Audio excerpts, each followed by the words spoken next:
Hello friends, सबसे पहले आप हमारे चैनल इजी इंग्लिश ट्यूटोरियल को सब्सक्राइब कर लें और इसे लाइक और शेयर करना भी ना भूलें। फ्रेंड्स, मैं हूं doctor NK Sinha. Easy English tutorial का यह 36 एपिसोड है।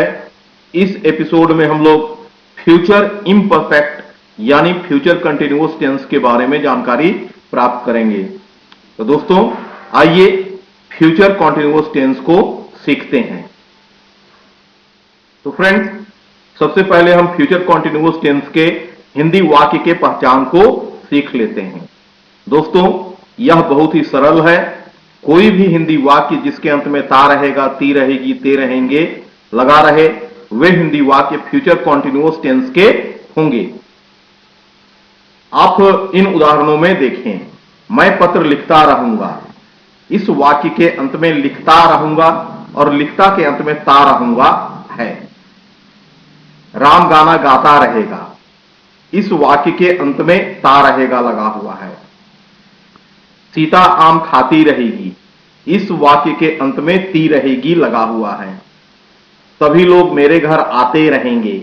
इस वाक्य के अंत में ते रहेंगे लगा हुआ है। तो आप देख रहे हैं कि हर एक वाक्य के अंत में ता रहेगा, ती रहेगी या ते रहेंगे और ता रहूंगा लगा हुआ है। तो ऐसे हिंदी वाक्य फ्यूचर कॉन्टिन्यूअस टेंस के होते हैं।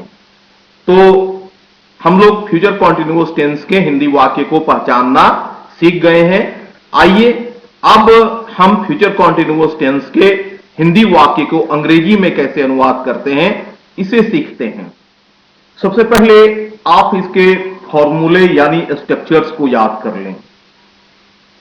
यदि वाक्य का सब्जेक्ट आई और वी रहे तो आप इसके बाद shall plus be plus V4 plus object का प्रयोग करेंगे।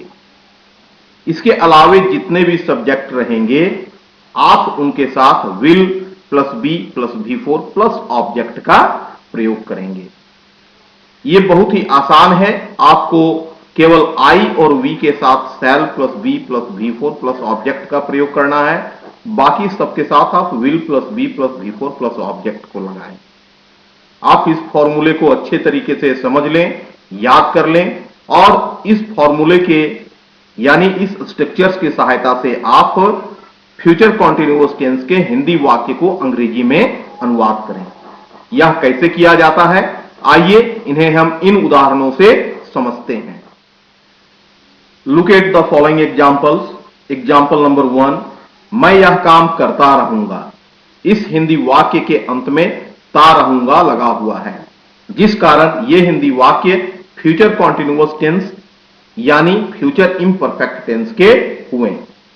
इसे हम सिंपल सेंटेंस या अफर्मेटिव सेंटेंस में अनुवाद करेंगे। I shall be doing this work.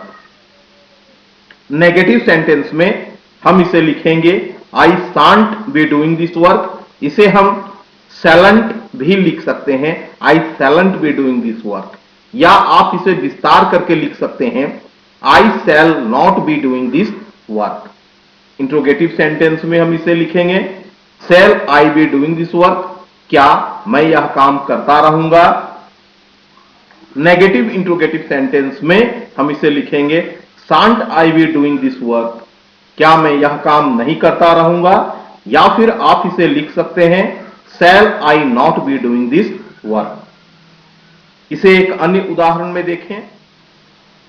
Ram school जाता रहेगा। इस हिंदी वाक्य के अंत में ता रहेगा लगा हुआ है, तो इसे हम सिंपल या अफर्मेटिव सेंटेंस में लिखेंगे Ram will be going to school. Negative sentence में हम इसे लिखेंगे Ram won't be going to school. Ram school नहीं जाता रहेगा। हम इसे लिख सकते हैं Ram will not be going to school.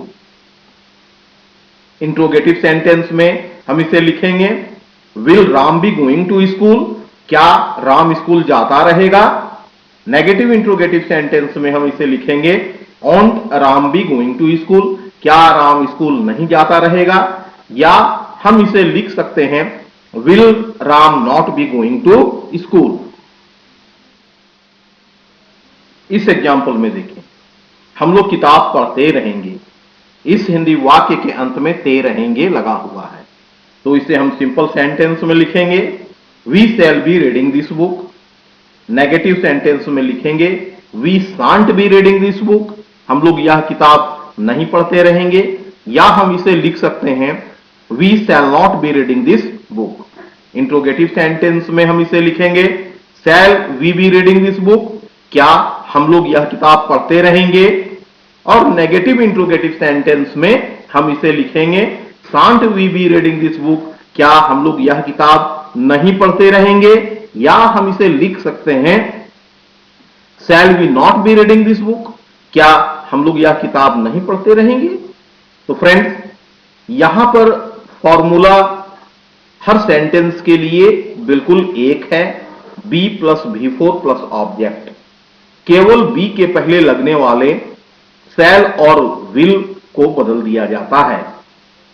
यह भी बहुत सरल है, आपको शैल का प्रयोग केवल आई और वी यानी फर्स्ट पर्सन के साथ करना है, बाकी सभी सब्जेक्ट के साथ आपको विल लगाना है।